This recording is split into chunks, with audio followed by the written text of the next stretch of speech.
This is the Two-Tone Uncensored Podcast. Hosts Matt Necrone, Ryan Moreland, and Glenn Lotzenheiser talk everything Tennessee Titans. This show is made for the fans that bleed two-tone blue.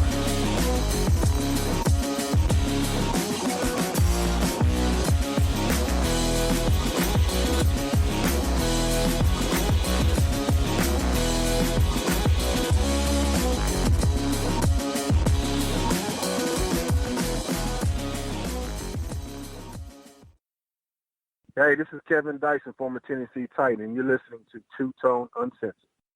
This is Two-Tone Uncensored. I am one of your hosts, Ryan Moreland. With me tonight, someone who deserves much congratulations, Matt Necrone.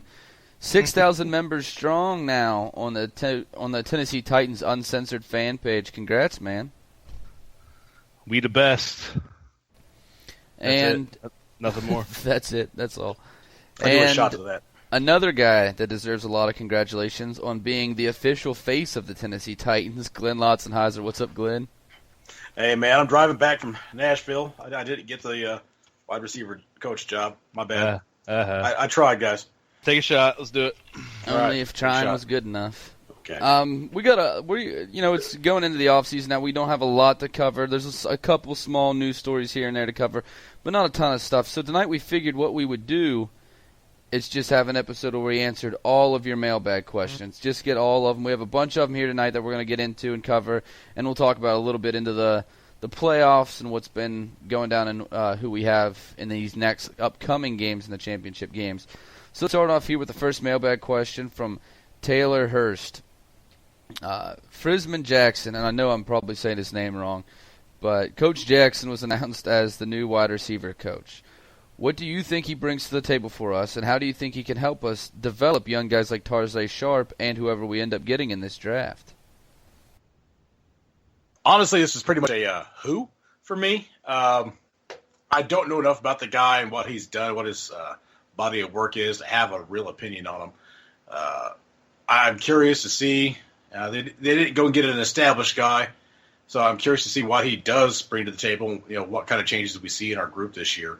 I know they wanted to bring the guy over from Denver. I'm not sure that just the next guy on the list, if that was this guy or they just liked what he said or if it's his connection to Coach Robisky whenever he played at Cleveland for a minute. I don't know. We'll see. Yeah, I'm in the same boat. The one thing I did see was that Malarkey said he was impressed with the visit they had, that he was passionate and smart and detailed with all of his answers in the interview, and obviously he did play with Coach Robisky before as a player at Cleveland Browns. But yeah, like Glenn said, I don't know much about him other than what I'm reading for today. I never heard of him before. I don't expect anybody else to really know who he was unless you're a Temple fan. But I mean, he's a younger guy, which is what I was aiming for. And hopefully he pans out. Yeah, like you guys, I don't know much about him. I have some friends that are big Temple fans, and I asked them what they thought about him. He's been there, since 2015, and they were impressed with him. They said that their wide receivers have improved as a unit, and their passing game has improved as a whole since he's been there. Then they liked him for that. As Glenn said, he played under Terry Robisky in Cleveland, and he's had success at Temple. And he's a guy that's definitely not a big name. So we'll see how it works out. None of us really know much about him. Hopefully he can do a lot of good work. Still brings up the question, especially if he doesn't succeed, if the wide receivers struggle at the beginning, it's going to bring up, why did we do this? But if he has success, and it's not that hard to have success right now because I think we're going to end up getting a big-name guy coming out, and we're only going to get better, so, setting up for easy success at that position. But if we don't, it's going to bring up a lot of questions on that move. I think really you could bring on anybody and have some moderate success. Even Glenn, for instance, if he came in there, put his mitts out there and showed him how to catch a ball, I'm pretty sure we would be all right with who we got. They don't want to learn from me. I was a crappy tight end for the minute that I played it.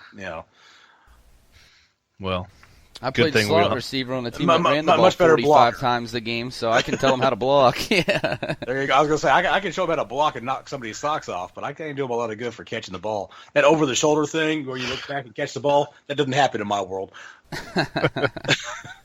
Glenn's neck's almost as stiff as our corners. It's probably more. All right, next question here, guys, from Sonny Ali. The Titans have signed cornerback Ty Smith on a futures contract. Is he anything more than just a camp body? I'm going to guess no. He was projected to go undrafted. He ran a 4.640 in the draft combine. I think in the combine. I don't know if he actually went to the combine. I know his time was a 4.6. They didn't think he'd get drafted. The Seahawks took him in the 5th round as a developmental guy, and then obviously he's back on the market here. I don't know enough about his actual skill set to think that he's going to get on the field for us. Obviously, in Seattle, he was playing in a much better secondary than we have, so maybe he's got some ability that we haven't seen. This may be one of those John Robinson finds where he's like, I looked at this guy, I thought he had some potential. But he's not short. I'll give him that. It's a nice departure from our 5'9", 5'10" defensive back core, but he's slow, at least for a defensive back. That doesn't really excite me. So I'm going camp body at this point. We'll see what happens. Yeah, I agree. I'd say by default he's my new favorite cornerback. But I don't know. One thing I did notice, I typed in his name and looked at some highlights, and the only thing I noticed, he played at a small school, Towson. So, I mean, they didn't really play anybody impressive. However, the couple games they did play, I did see him make 2 major plays on Zach Mettenberger, LSU. So, I mean, his body of work is probably pretty suspect, but for the big games he did play, he lit up Mettenberger pretty good twice. So, because that's special. Well, I mean, LSU's LSU. I mean, shit, when you're playing in the CAA, whatever conference that is, I don't even know what that is, to be completely honest. But that's the conference they play in.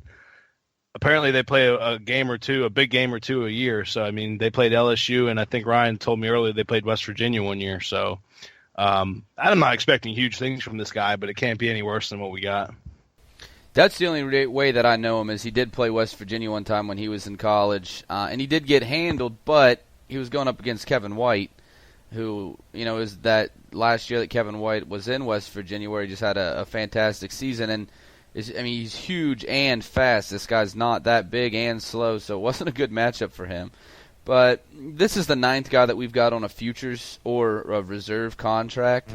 Just to go through them real quick, Jonathan Cruz, a wide receiver, lineman, Kareem Barton, linebacker, Courtney Brown, tight end, Jerome Cunningham, running back, David Fluellen, tackle, Taylor Mars, wide receiver, KJ May, tight end, Tim Simic, defensive back, Ty Smith now is the 9th one added. And for anybody who doesn't know, I figured I'd go over this real quick because I don't know how many fans know what a future reserve contract. It's just a guy that can come in and play for that roster spot, and it's not a big camp hit. They're really small contracts. You don't have to pay them the minimums unless they make the team. Then you have to go up to a league minimum. But at the time they're here, you can pay them these really small contracts because they're probably not making the team anyway. And it just means that these guys get a better shot at making teams, and that teams can have more use for them. So, no, it's a guy that I think is going to be a camp body, though, to answer Sonny's question there. Is there a age limit on that futures contract, like there is a practice squad? You know what? That is a really good question. Because I honestly, right before you got it out, I was literally going to ask you what a futures contract was because I did not know. But you beat me to it. Hold on, I'll Google it real quick. This is the kind of guy that will end up playing in the that developmental league that they're talking about getting going for the NFL. If you don't want to go to college, you go play here. It's a decent deal. I mean, if you know you can't make it to the NFL, but you can go make $50,000-$60,000, even for just 1 year, you might as well go play in that. Glenn, I would I would play for a lot less than that. I would too. It's not a question. So the idea that you can go make $50,000-$60,000 and they'll pay for your school and your room and board while you're doing it, that's a pretty damn good deal. It's everything you get with a scholarship except for having the big college thing, and you make $50,000. to go play football, and you don't actually have to go to school if you don't want to. There will be some guys that go that way. I'm thinking of like Marshall, who couldn't read when he got to the NFL. That kind of guy would end up over here. Is that true? Yeah. It's back when I was younger, so you guys probably weren't even alive. But no, I can't remember his name. It was Lawrence Marshall or something like that. He was a linebacker for the Redskins. I thought you meant Brandon Marshall. No. I believe you, though. I believe you. It's possible. You're like, I could see him being that guy. But no. This guy got to the NFL and couldn't read. He had the literacy of like a third or fourth grader. Okay. I just looked it up, and there is no age limitation for a futures contract. The only thing is you can't be on an NFL roster. As soon as you make a 53-man roster, they have to pay you league minimums. Which right now is non-existent. No, there is league minimums. There's a veteran minimum with 4 years, and then there's the. No, I mean minimum. there's no set in stone 53-man roster right now. That's what I'm saying. No, huh? Not as soon as the team's eliminated, you're not required to hold a 53-man roster. No. Right. Okay. All right. So moving on here to the third question, David Green, what all corners should we look at if we take Williams at number 5? All of them. Anybody who's left on the board, they're going to look real hard at the entire top group here. If they do take Williams at 5. They eliminate themselves from maybe a couple of guys, but this class is so deep, I don't expect to see a lot of guys go in the top 15 even. So you're going to look at everybody real carefully and try to figure out your guy. Quincy Wilson will probably be gone by the time we get around to picking again. Maybe Humphreys, just depending on how teams evaluate them. But other than that, the rest of the group should still be there. Yeah, I agree completely. Nothing really to add. I would say there are going to be guys that skyrocket, and even so, I don't see any corner really going in the top, 7 or 8, really. I think they're all going to go a little bit later than that. So I think definitely our second pick, even if we trade back or however we maneuver, I still believe we're going to have 2 first-round picks, and I do think with the second one we'll be taking our cornerback. Yeah, I have the same answer as you guys, everybody. I just picked out 3 guys that really play man coverage well.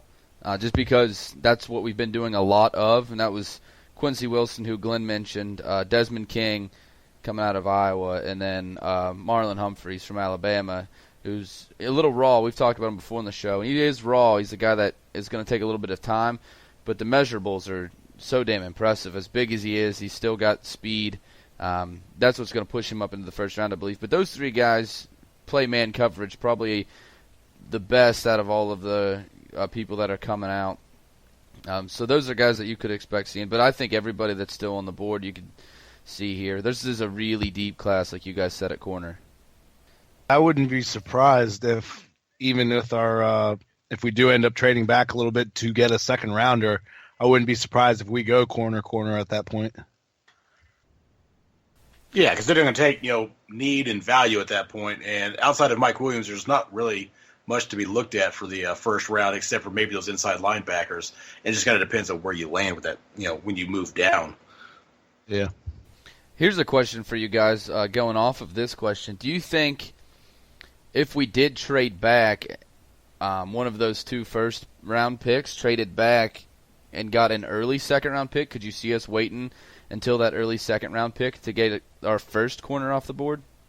We could, but, again, it's all about who's there. But I don't think there's necessarily a need to do that. I think if there's a playmaker, for argument's sake, a safety like Hooker from Ohio State, if we could get him in the late first round as opposed to a cornerback, I don't think Hooker would be there in the second round. So, if it's that kind of situation where we can get somebody like him to fill that spot, even though it's not necessarily a top need, and then still knowing we have a pick coming up here a few spots later in the second, I think we could easily do that. I'll say this for Jason Irons. Our first pick, we're going to take a lineman, probably a guard. He is so against taking lineman in the first round of the draft. I'm going to go ahead and say that. Now, he came around on Jack Conklin, so I'm not bashing the guy. I'm just saying, just for the sake of the funny for me, we're going to take a guard in the first round just to solidify the offensive line some more. Yeah, Jason would be happy to hear that. But moving on here to the next one, Will Rush asks, Johns Robinson this week said we're looking to get faster at the wide receiver position. It's something he has said quite a few times going into the offseason. Does that negatively affect the idea of drafting Mike Williams? Man, this is one of those things. You say this at a bar and Matt's cut you over the table. He's going to fuck you up for this. It all depends on his 40 time. A guy like Mike Williams, a true possession receiver who can just catch the ball anywhere, anytime, I don't think that knocks him off of the list because he's a difference maker. They would like to get some blazing speed somewhere, which is where a guy like D.D. Westbrook comes into play later on in the draft. But, yeah, Mike Williams, his talent is sufficient and his ability is sufficient that unless he poses like a 4.6, 840 or something like that, he's probably getting drafted pretty high. Yeah, he's not – I mean, when you think of Mike Williams, you think of possession receiver, but he's not you can't label him fast or slow. He's neither, in my opinion. He's going to be that top pick, I believe. He's definitely going to be if he's not the first receiver, I'll be shocked, whether we take him or not. But his ability to make catches is bar none, better than any other receiver in the country, in my opinion.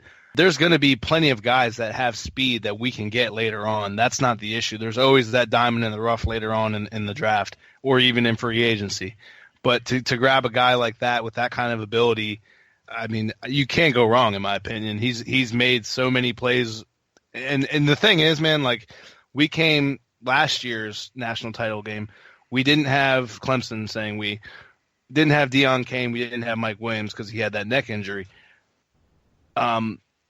I'm almost positive. I mean, it's easy to say now, but I'm almost positive we could have won that game. We only lost by 5 points.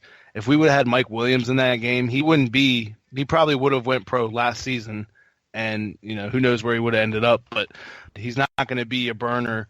But we don't need him to be a burner. He can make plays without being that speed demon. And it's funny. Last year, whenever they were talking about him coming out, people were talking about him being in the mid-4. He's coming out. People are talking about being in the mid-4.5s. Like his neck injury made him slower somehow. I don't see that being the case. Something that always bothered me is people talk about possession receiver like it's a bad thing. And I don't get it. Possession receiver means when you throw the ball, he gets the ball and you keep possession. It doesn't mean he's slow. It usually means a tall guy who uses his body well and has a good catch radius. Is usually what possession receiver means. It doesn't mean he's fast. Tajay Sharp would be a possession receiver by that definition, but it doesn't mean you can't be fast because Julio Jones is a possession receiver. A.J. Green is a possession receiver. You throw the ball anywhere near them, they're going to go get it, and they're going to catch that damn thing. Yep. Well, to me, Mike Williams is a two-level, and I think that's better to use than possession, is a two-level guy. Obviously brilliant in the short game, great in the middle game, not a true deep threat, even though I think that he can take the top off of the defense. We've seen him do it before. He doesn't do it against really good defenses normally, from what we've seen him so far. But he's a great two-level guy, and that guy normally has far more success as on a career-wise as a two-level guy. And you brought up some guys like an A.J. Green or a Julio Jones that are like a few of the only three-level guys in the league. And really, Julio Jones isn't great in the short game. A.J. Green happens to be. But anyway, they're saying mid-4s, mid-4.4 to mid-4.5. So average that out to about a 4.5 40. Look how many guys have been NFL wide receivers, some of the best NFL wide receivers that run 4.5 or above. I mean, there's tons. Jerry Rice. Yeah, Jerry Rice ran like a 4.6, wasn't it? I mean, it was. Yeah. It's such an overrated stat, in my opinion, at the wide receiver position. Like at corner, I think it holds a lot of weight. You have to be fast. Especially if you're playing man or you're playing off, you need to be quick to be able to get to the ball before it gets there. But at wide receiver, we've seen so many guys run slow 40s and be very talented. I mean, Randy Moss is probably the only one in that like top 5, top 10 wide receiver all time that was blindingly fast. All the other guys are, there's some fast ones, but most of them just averagely fast. So this doesn't worry me at all. The guy's 6'3", 225, can catch anywhere. His catch radius is retarded. It's huge. It seems like everybody coming out of Clemson, though, can catch the ball from here to the next area code. I mean, you look at Hopkins. Let me ask you, when you think of a former player, and I don't know where you guys are going to go with this, but I got a guy in mind. Who do you compare Mike Williams to? What kind of style do you think he compares to most? This is awesome because I have a guy prepared for this. You're like leading me right into it, but I have Plaxico Burress. He's 6'5". That's exactly what I was going to say. Yeah, and Burress ran a 4.59, which is not fast at all. I mean, that's much higher than I think we're going to see Williams at. Even if Williams runs a bad 40, I think you're still going to see him be a half step faster than that. And Burress, he's super athletic everywhere else, just like Mike Williams is. Yeah, as long as Mike Williams doesn't shoot himself in the leg and has some serious mental issues going on, he's going to be just fine. Doesn't Plaxidentally shoot himself? Exactly. He's going to be all right. But yeah, that's exactly what I was thinking. Like, I think he's more athletically gifted than Plaxico, but I would agree. But I think like that's the best comparable receiver. And outside of shooting himself, Burress had a really good career. Yeah. Yeah. All right, guys, moving on to the next question here, and we're going to stay in the realm of wide receivers. John Brew, and I know I'm saying your name wrong, bro, and I'm sorry about it. But looking at free agency coming up, what wide receivers, if any, do you think the Titans will try to sign? It's too hard to guess, man. Even if I had the list right in front of me, you never know what they're going to go after. A guy like Mohamed Sanu in Atlanta, he fit perfectly what they did. You saw it this last weekend here. He's not that fast, but he's so strong catching the ball that he makes a difference. There's going to be some quality guys out there. I'm not sure who it's going to end up being. I'm trying to think, Alshon Jeffrey, but he's all talent, no brains, so that doesn't excite me. Vincent Jackson is 34 years old. Peter Garçon is definitely past his prime. I don't want nothing to do with Deshaun Jackson. Kenny Britt, hell no. We've already done that show. Anquan Bolden's 36. Maybe a Kamir Aiken, but he's fast but not that productive. Brandon LaFell's 30, but, okay. Michael Floyd, Ted Ginn. I mean, as you go down the list, you start running out of names that are worth the effort pretty quick. Yeah. I think we go cheap if we go anybody at all. And to go back to our point earlier, if we do go free agency wide receiver, it's going to be a speedster, somebody that can take the top off the defense. Completely on a side note, and it doesn't really apply, but I will say in all of the different Madden seasons that I've been doing lately, I will say that I've picked up Josh Gordon in every team I have. He's always there, and I've used him when he's played fairly well. So I mean, I know he's a headache at times, but.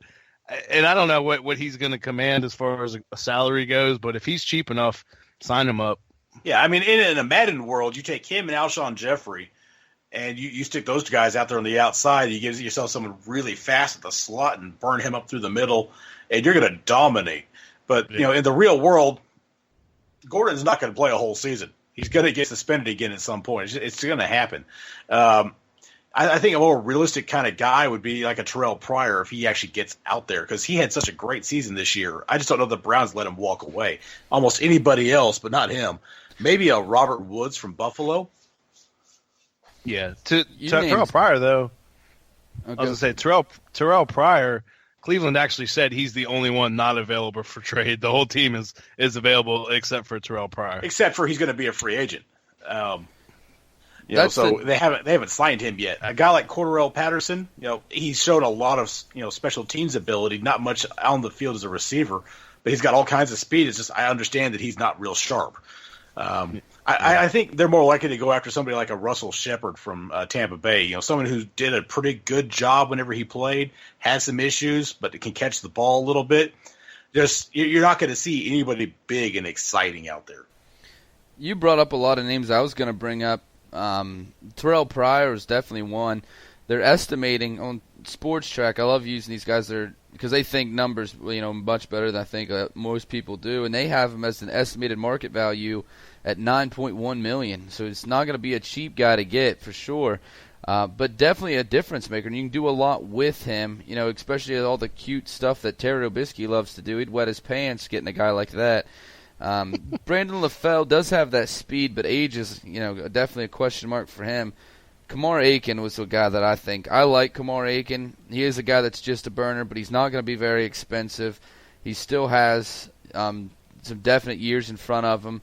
He's one guy that I liked out of this group. And you mentioned the other one as well, and that was Russell Shepard, who's a guy I think that you could bring in, and he could be successful. He's not going to be great, but definitely a guy that could give you a small boost, a guy that can play behind. The guys that you're going to pick up and give you a small boost. But really, for me, I think Terrell Pryor would be my favorite one to get because of so much you can do with him. He can do anything on the field. But for me, I think the most realistic and probably the best move for us would be to go after Kamar Aiken. Yeah, my big deal with Pryor is you're betting against the Browns as far as salary cap. And they're going to spend whatever they got to spend to keep him, probably. Yeah, exactly. It's going to be that Brock Osweiler situation. Like, how much money do you really want to spend on a guy that you don't know is going to blow it up for you? It's just the Browns.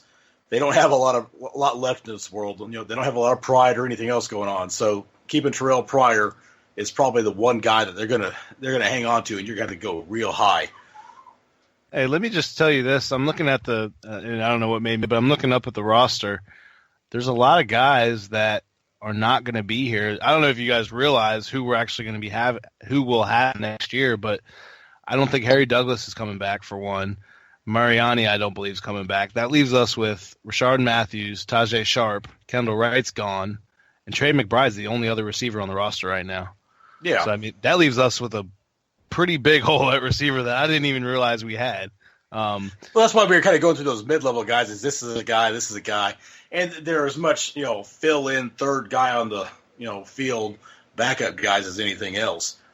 I think Shepard could be a guy that we really do bring in, and he's, next year's Matthews, if we can't address, wide receiver in the draft sufficiently.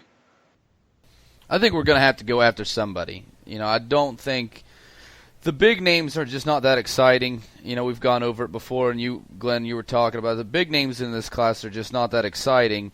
There's a couple guys at the middle that we've talked about that would be good, and I think that's great. If we can get a guy like a Mike Williams, you get a guy like an Aiken, or especially if you can get Pryor, that'd be awesome. But you get one of those guys in there as well. That's a completely different unit. Then you're talking, if you can get two guys like that, then you have Matthews might be a possible third receiver, and if that's the case, then that's going to be a fairly strong unit. It's definitely going to be a huge difference from what it was last year. I think it's a good thing to turn the page now where we are growing as a young team, because I think really I don't see Rashard getting bumped to 3 with what we're about to do, but I really truly don't see Harry Douglas getting signed back, and I know Mariani's not coming back. That leaves literally at least 2 holes on that roster for us. I really do, and I didn't even consider this talking about the draft, but the Mike Williams pick makes so much sense looking at what I didn't see receiver as a huge hole as it really is, and I'm looking at it right now. Truly, man, we really only have Matthews and Sharp other than Trey McBride.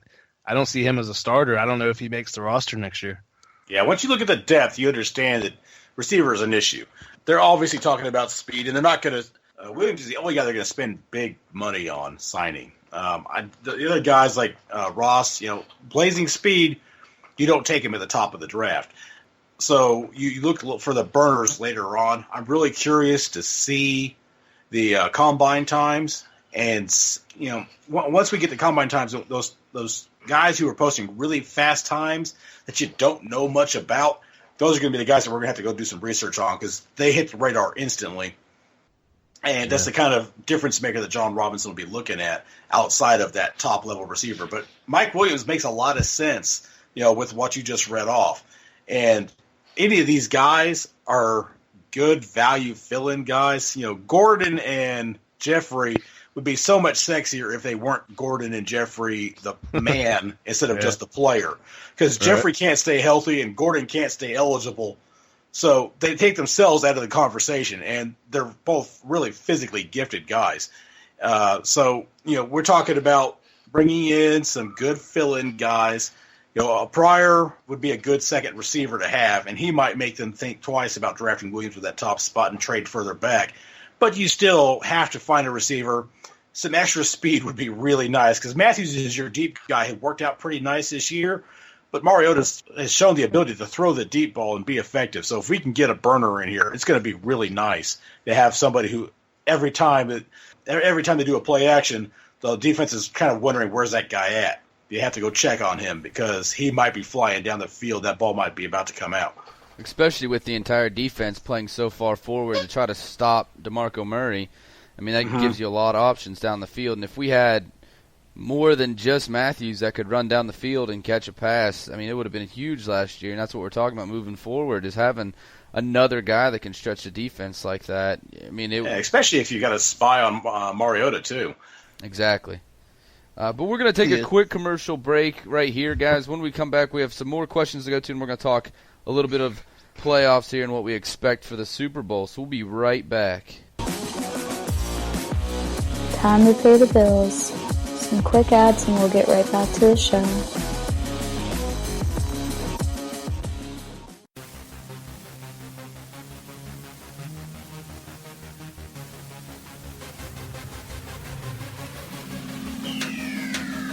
Hey Titans fans, you've probably heard us talk about the group page several times on this show, and I'm sure you're wondering what we're talking about. Tennessee Titans Uncensored is a Facebook group page that was built by Titans fans for Titans fans and was founded by our very own Matt Necrone. If you're a Titans fan that's looking to talk about the latest Titan news, this is where you need to be. And you can help me shit talk the crackheads. Because nobody likes crackheads. That is Tennessee Titans Uncensored on Facebook. Tighten up.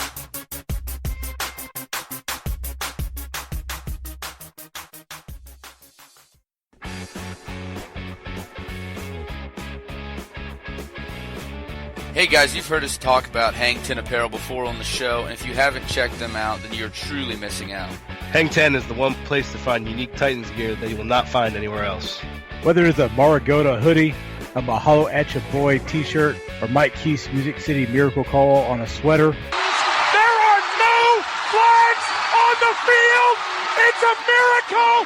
The only place to find it is Hang 10. Just go to hangtn.com to find all this great gear. And while you're there, don't forget to use our promo code TWOTONE to get 10% off any purchase. That's hangtn.com, the official Titan shop of Two Tone Uncensored. Tighten up.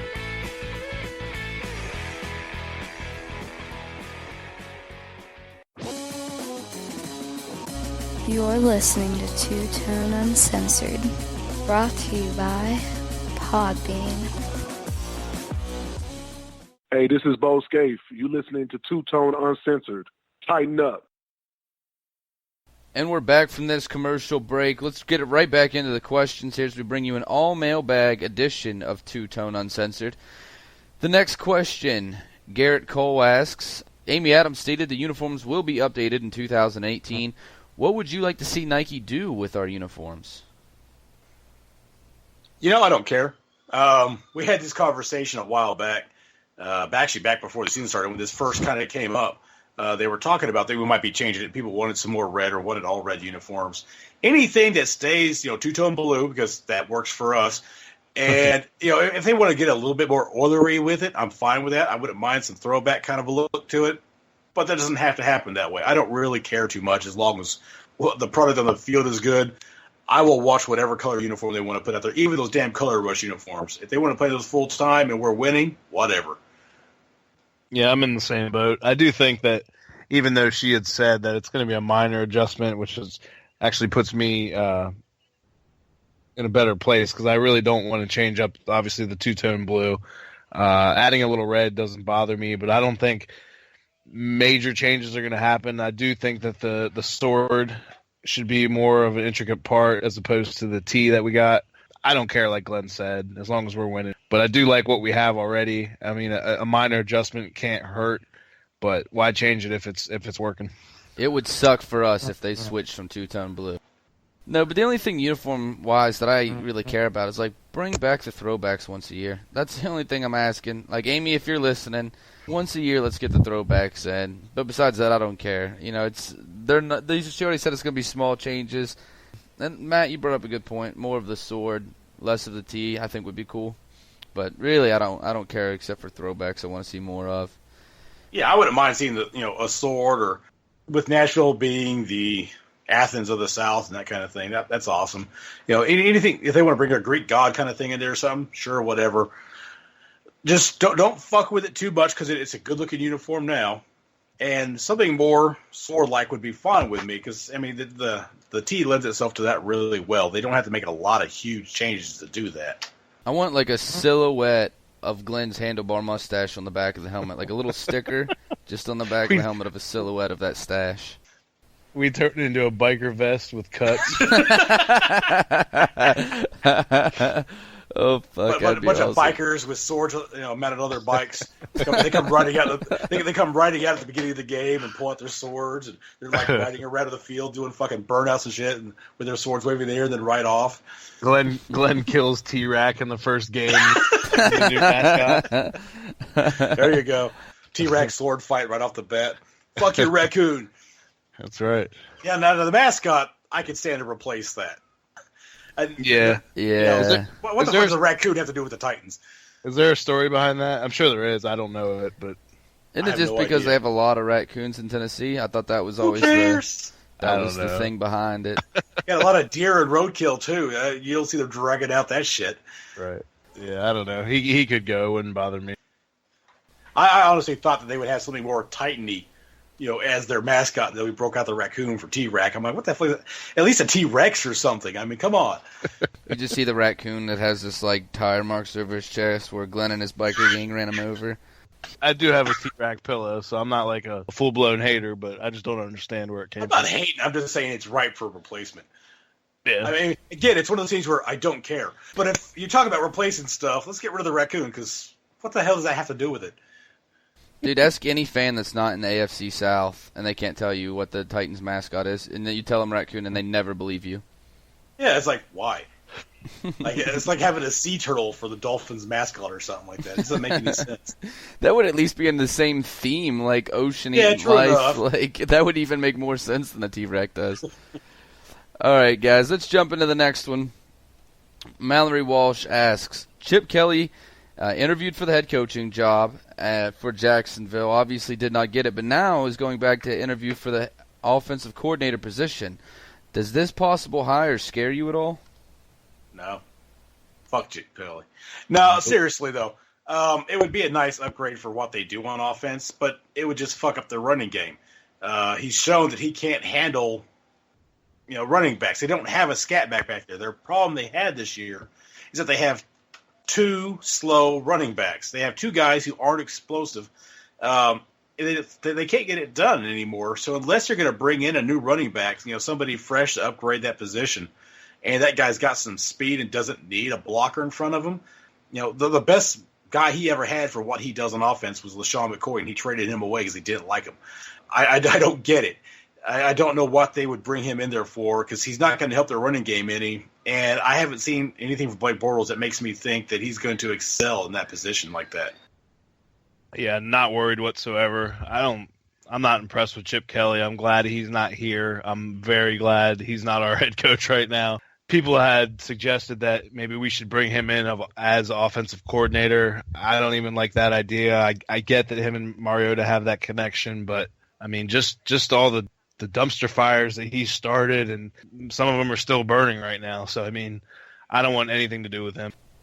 You can't argue with his success at the college level, and I know he came into the Eagles and went 10-6 and 10-6 in back-to-back seasons, but if you look at those years, their defense outplayed the offense. It wasn't like his offense was the thing that was going out there and blowing everybody away. So it's still a guy that hasn't really had a whole lot of success. He's an offensive-minded guy. If you're an offensive-minded guy and your defense is winning games in spite of your offense, it's not a good for your track record.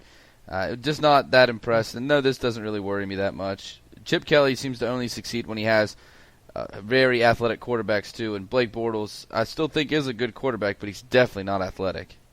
You love him. Absolutely love the portal. Man, you're just upset because I waxed both of your asses in fantasy this year. Love the portal. Yeah. You waxed me. I still got second place. I wasn't like blown out. Matt, on the other hand, that's just the first loser, man.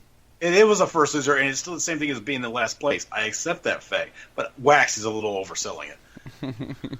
All right, let's move on to the next question here. This is a simple one here from Jay Russell. Who was your MVP this season? I'm going to say probably Matt Ryan, because he did it from the start all year long. And you take him away from that team, and as good as everybody else is, they can't get anything done. My number 2 after that would be Aaron Rodgers. We've seen what he's meant to that team in this offseason. It's one of those two guys, or maybe you give it to Zeke, because what he did for the Cowboys this year. But we saw Aaron Rodgers means more than Zeke does, because Zeke couldn't get enough of it done. So I'm going to say Matt Ryan, because he's changed the Falcons from that team that I expect to lose to the team that every time they line up, they've got a chance to win. I agree, actually. I think Matt Ryan will win MVP. There's a lot of red flags with the Tom Brady being the MVP, but I do think that he's definitely in consideration. He is probably, if this whole 4-game suspension thing didn't happen, he may have run away with it. I do give credit to Aaron Rodgers as well. Like you said, I think that if it comes down to it, I think Ryan, Brady, and then Rodgers would be my order. But all are deserving.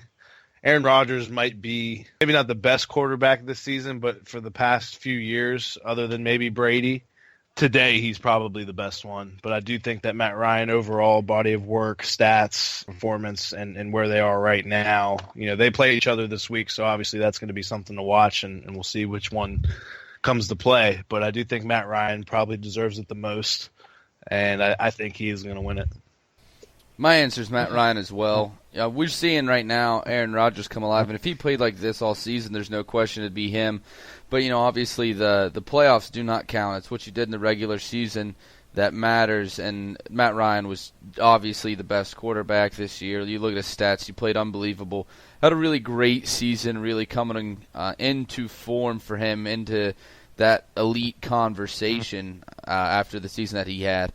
And it does suck that you see Aaron Rodgers struggle all season, and right now he's just on fire, just playing as good as anybody we've ever seen play this position play, and it sucks to see him suck the whole first half of the season, then come on, but that's the way it works sometimes, and it's obviously has to be, in my opinion, Matt Ryan. Yeah, and, talking about Matt Ryan's transformation, last year I thought he would be that guy because Kyle Shanahan went in there as his offensive coordinator and changed the way they do things and made them more of a runaway team, which I knew was going to help Matt Ryan out by not making it so stressful for him that he has to, be the savior every game. It didn't happen last year. I picked him up a bunch of fantasy football last year because I thought it was going to happen last year. I didn't get him this year, and it was this year. This is the year he blew up, and it's got a lot to do with his offensive coordinator. And I'm curious to see if one of these teams is waiting for the Falcons to get knocked out of the playoffs so they can try to hire Shanahan away. Maybe this is the year they give him a shot to be the head coach somewhere. Yeah, I think Matt Ryan is probably the front runner of the second tier quarterbacks. He's not quite there at elite, but honestly, I think, and we'll probably get into this later, but I'll say it right now. I don't think Atlanta's going to win the Super Bowl, but that's who I'm rooting for. I think out of all the 4 teams, and even with before the winners of last week's games, Atlanta is who I was rooting for, and I think that maybe if he can get over that hump, he can get into that top tier of quarterbacks. I agree that he's right there on the cusp of being, the next elite quarterback in the NFL. He's having a fantastic year. And clearly, I think the MVP would be shocking at this point for it to be else, to be honest. Last question, and this is going to lead us right into the playoff talk, guys. Cloyd Hammer sends this one in. Of the 4 teams left in the playoffs, who do you like making the Super Bowl and winning it? So I'm going to ask you this way, and we'll break it down game by game. Green Bay at Atlanta this week. Atlanta favored by 4.5 points. All of our odds, by the way, someone asked last week where I got the playoff odds. All of my odds come from OddsShark, so just for anybody who's out there and they're interested. So 4.5 point favorites for Atlanta. Who do you think is going to win this game? I have to go with Atlanta in this game. Aaron Rodgers is my boy. He's the guy that I want Mariota to turn into whenever he fully enters into that elite level. He has everything you want in a quarterback. He has absolutely no fear. He has a great arm. He has incredible luck. He makes magic happen on the field. And if the rest of the team could embody some of that and they didn't have just injuries starting to mount up, we saw this game this week against Dallas. Their line started limping around a little bit too much. And in watching Atlanta play against Seattle, I couldn't find any weaknesses in that team. If I had seen them play the wild card round and seen how well they were looking going into the game with Seattle, I wouldn't have been wrong in picking Seattle. I would have picked Atlanta there. If I had to pick a quarterback, I'd pick Aaron Rodgers. If I got to pick a team, I'm going to have to go with Atlanta because they can run the ball, they can pass the ball really, really well, and their defense has stepped up and is starting to make plays. And that's the problem that the Cowboys had, is they couldn't get consistent play out of their defense. And when you're going against Aaron Rodgers, that's to be understood.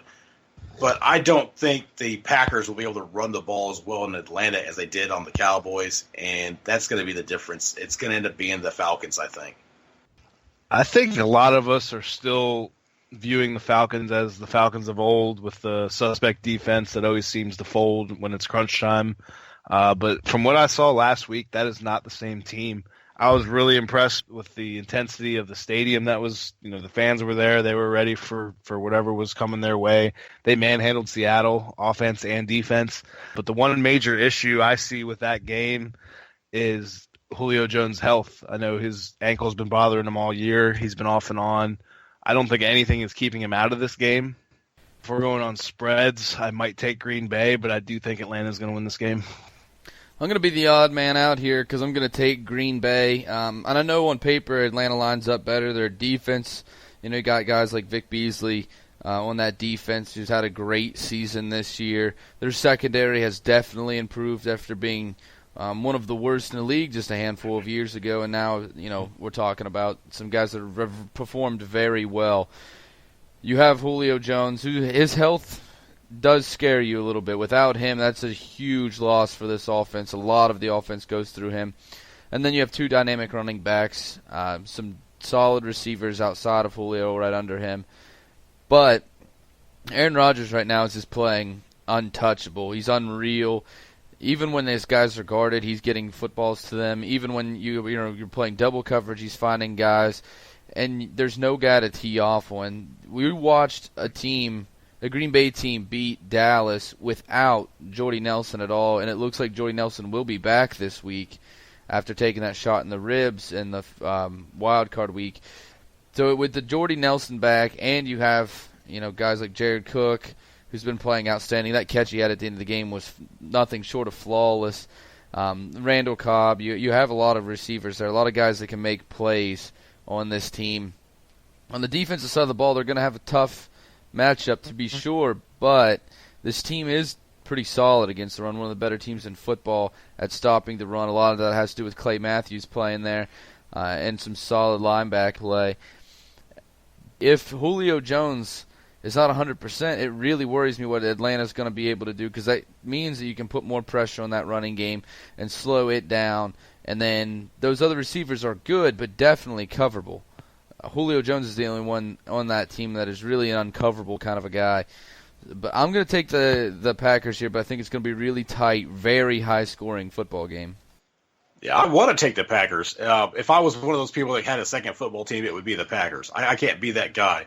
But, just basically because of Aaron Rodgers and Brett Favre before him, their quarterbacks play the style of football I like to see. There's that fearless attitude. I'd love to pick the Packers. I don't see them doing it. Is Morgan Burnett going to be in this game? I know he missed a lot of this last game. I think the injuries are mounting up, and it's just going to rob the Packers of that ability to get to the Super Bowl this year. Yeah, I initially picked Green Bay, and I do think we have the best matchups, NFC and AFC. And initially I did pick New England over Green Bay. I'm rooting for Atlanta, but this game is truly a toss-up. I really don't know who's going to win this one. Moving into the next one here, we have Pittsburgh at New England. Also a 4.5-point spread in this one in favor of New England Patriots, obviously playing at home. How do you see this one going? This is another just tremendous game, like Matt just said. You've got the three-headed monster with the killer bees, and then you've got Tom Brady, who's on a fucking mission this year. Tom Brady is going to take this team to the Super Bowl. I believe they're going to win this game because Tom Brady is, like I've said it before, he's on a mission. He's pissed off. He wants to win the Super Bowl this year so he can tell Roger Goodell to go fuck himself on the stand. I really think it's going to happen. You are hell-bent on that. I think it's going to happen, man, because, every time someone brings it up, he just looks pissed off at every press conference. Anytime they're talking to them after the game, it's like, hey, how do you feel about that 4 game? Did it slow you down or anything? He just looks mad. I really believe he's on a mission. And the Patriots, I wouldn't pick them if I was playing Matt. I wouldn't pick them over the Steelers. But I believe Tom Brady is so much of a better quarterback than Ben Roethlisberger, which is not an insult to Ben. He plays really well. But if you watch that Green Bay game, and you watched Aaron Rodgers, and then you looked at the throws that Big Ben was making, where he's missing passes and he's throwing these weird-looking balls out there, you see that Ben is not that level of quarterback, but Tom Brady is that level of quarterback. It's almost cheating when Tom Brady throws the ball sometimes because I could go out there and catch balls over my shoulder because Tom would be like, just 10 yards out, put your hands up over to the right side of your head, and the ball is going to hit you in the hands. He's that good of a quarterback. And I think that's going to be the difference. The Patriots have a pretty stout defense. Brown, he's going to get his. Le'Veon Bell's going to get his. It's going to be a good game. I can't wait to watch both of these games, but I'm going to pick the Patriots in this one. Yeah, I think for all the reasons you just said, I agree. I think the Patriots are built to win this game. They didn't come out and play like they wanted to last week, and I really think that's going to be a big part of why they're going to dominate this week. You cannot beat the New England Patriots kicking field goals all night long. So I got the Patriots winning this one for sure. Again, I'm going to be the odd man out here. I'm going to pick Pittsburgh. I like this Patriots team. They are good, but this defense is not. I don't think is nearly as good as it's been made out to be. If you look at the quarterbacks that they've played, Carson Palmer, Ryan Tannehill, Brock Osweiler, Tyrod Taylor, Cody Kessler, Andy Dalton, Landry Jones, Tyrod Taylor, Russell Wilson, who they lost to, by the way, Colin Kaepernick, Ryan Fitzpatrick, Jared Goff, Joe Flacco, Trevor Siemian, and Bryce Petty, and Matt Moore. These are the quarterbacks that they've played. They've played one good quarterback this season, and that was Russell Wilson, and they lost that game to Russell Wilson. And I'm not overly impressed with this Seahawks team either. So this defense looks a lot better, I think, than they actually are because they haven't really played talented teams. They haven't played talented offenses this year. Now, obviously, the offense is going to work. Not having Gronk is a question mark, obviously, but Tom Brady makes weapons out of guys. How many guys have we seen move away from New England and not have success at the wide receiver position? This is David Givens. Exactly. We were just talking about him earlier. But Tom Brady's a stud. There's nothing. I mean, the guy's going to go down as the greatest quarterback of all time, and he is a fantastic player. But this Pittsburgh defense has stepped up as of late. They've been really good against the run. They are still a little suspect against the pass, but they've been playing better as of late. And right now, the big three are playing well. The one thing that does worry me, and you mentioned it, Glenn, is Ben Roethlisberger came out wearing a boot right after the wild card weekend, and then you saw some of these passes, and watch his footwork on these passes, and it's clunky. I think that is not fully healed, and that is what led to a lot of these passes where he's floating it over guys' heads. He's too far inside, too far outside, whatever the case may be. We didn't see Big Ben play like he normally does, and I think it's that injury. It's definitely something to look out for in this game coming up. But right now, I just think that this Pittsburgh team, these guys, Le'Veon Bell is as hot as he's going to get right now. AB is playing fantastic. this team has too much to stop, and I think you're really going to see this Patriots defense struggle when they have to play against a team, an offense that is really talented. My thing with the Patriots defense is it's not so much about their secondary, it's about their front seven. They've been really good against the run this year because they bulked up because everybody else in the division was bulking up. So I think the run up the middle won't be there as much. It's Le'Veon Bell. He's going to get his. That's not a question. I don't know that their defense is going to allow them to just run the ball up the middle and control the clock. And if Big Ben struggles, then that's going to be the problem for them. That's what's going to cost them the game. Like you said, it's a question of quarterback levels. Obviously, the Patriots don't have a Le'Veon Bell level running back, but no other team in the league does. They don't have just that one superstar tight end, receiver, whatever. But when you have a quarterback that makes everybody on the field much better, I think that the offense gets enough done and their defense can slow the Steelers down enough. Because, like Matt said, if all you're doing is kicking field goals, and I don't think that's going to happen in this game, I think they'll get a couple touchdowns. But if you're kicking mostly field goals or you don't have the oomph to get it into the end zone, then the Patriots beat you every time. Yeah, I don't know if you guys had heard about this. I didn't actually see it on Facebook because for one, the Steelers are like my most hated team. But Antonio Brown went live on Facebook during the post-game speech that Tomlin was giving and basically gave up whatever. Tomlin, during his speech, was basically like, we're going to keep this in-house, and was pissed off about how they got an extra day and a half to rest. And he called them. I didn't actually hear the audio. I actually heard it on Mike and Mike this morning, but I'm sure it's out there if you wanted to look it up. Antonio Brown's in the locker room filming his coach during this private moment that even Tomlin said, he's like, we're going to keep this in-house, blah, blah, blah. And here's Antonio Brown broadcasting it to everybody on Facebook. But that's going to fuel the fire, I think. And I don't think that Pittsburgh is going to come with enough to beat Tom Brady and the Patriots. Yeah, you won't see the Patriots come out flat this week. No, I would agree with Matt. Patriots are probably the team I hate the most, but I'm seeing a team that's playing hot right now. And I think that there is a giant gap between Kansas City's defense and the Patriots' defense, and I don't think the Patriots' defense were as good as they ranked, and they didn't rank anywhere that you would consider great for sure. In most categories, they ranked okay, middle of the road or slightly better than, but definitely not a top team, and I don't think they're even at that level.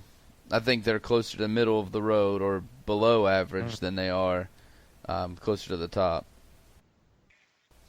All right. So you guys both have Atlanta versus New England. I have Green Bay versus Pittsburgh.